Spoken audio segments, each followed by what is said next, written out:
Welcome to Tech News of the Week with your host, Cthulhu. Cthulhu Vertagen.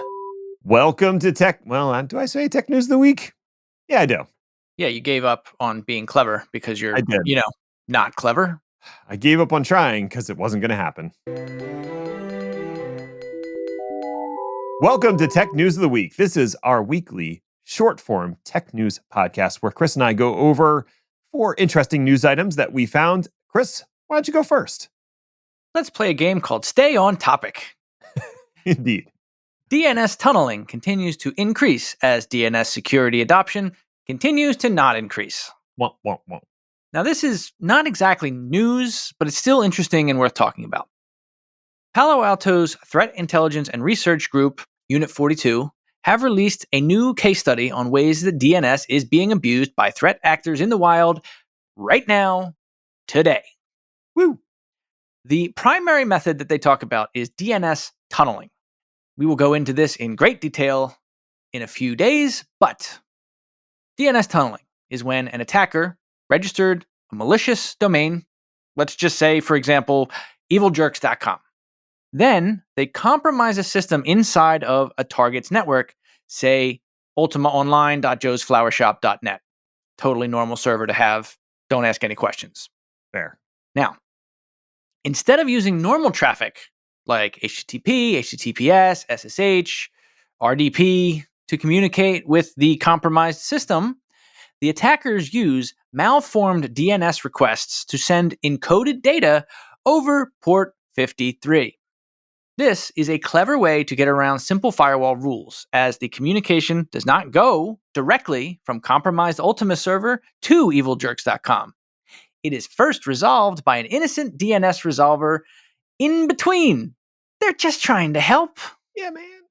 The communications, using a number of things, including the ever-famous TXT field, can be sufficiently vague and occasional, such as to not kick off alerts in less sophisticated firewalls and security tools.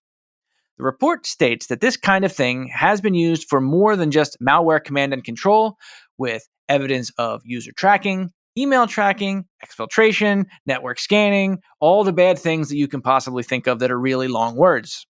And they're all possible because of DNS's, let's just say, forgiving nature.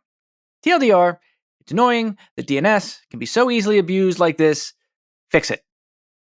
Adam Selipsky slips into oblivion, or whatever new tech startup he ends up funding. After 3 years, Adam Selipsky is stepping down as the CEO of AWS. Adam had some pretty big shoes to fill after Andy Jassy left the role to become the big boss of all of Amazon. Adam had been with AWS for 15 years, essentially since its inception, with a brief stint in 2016 to run the BI and analytics company Tableau. He was then lured back by Jassy to take the AWS helm. During his tenure, Adam oversaw slowing but consistent growth from AWS, ending 2023 with $90 billion in revenue. Not bad. Some have criticized his leadership and a persistent perception that AWS has missed the boat on AI. I even heard one podcast refer to Selipsky as the bomber era of AWS. Ouch. That is generally not considered complimentary. Adam's replacement is former SVP of Sales, Marketing, and Global Services, Matt Garman. He's been with the Amazon since 2005 when AWS was just a twinkle in Jassy's eye. Will Matt be the Satya Nadella of AWS, focusing and guiding the company into their second act? If investor reaction is anything to go by, overall impression is a shrug. Stock price is fine. Guess we'll have to see how things pan out in the next 12 to 18 months. Scientists map a tiny, tiny piece of the brain in a whole lot of detail. From the "this is less about computers and more just sort of a cool science thing" department, researchers have created an absurdly detailed map of an absurdly small piece of brain. How absurd, you might ask?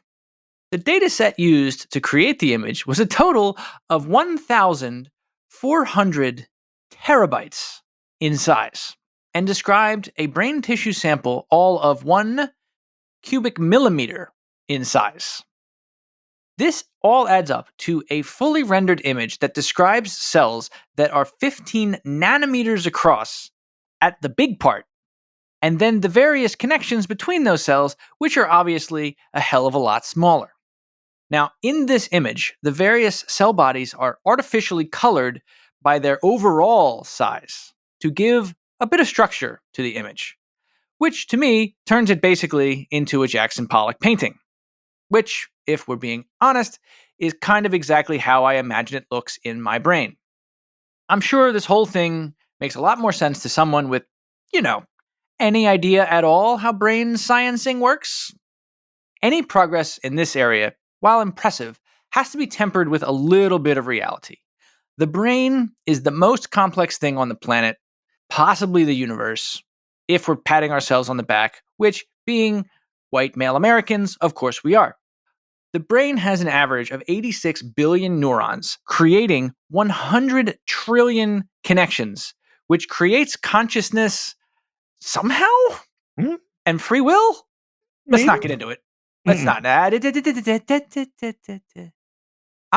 am just going to go have a lie down and work on something easier than consciousness, like the 3-body problem. Senior talent doesn't care for RTO.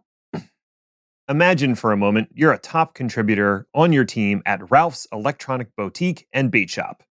Since the beginning of the pandemic, you've been comfortably working remotely from home, without the constant interruptions of team members, nosy managers, and randos asking for a donation to Sally's birthday celebration. Who the hell is Sally anyway? You've seen your productivity skyrocket and overall job satisfaction increase. Work-life balance is balancier.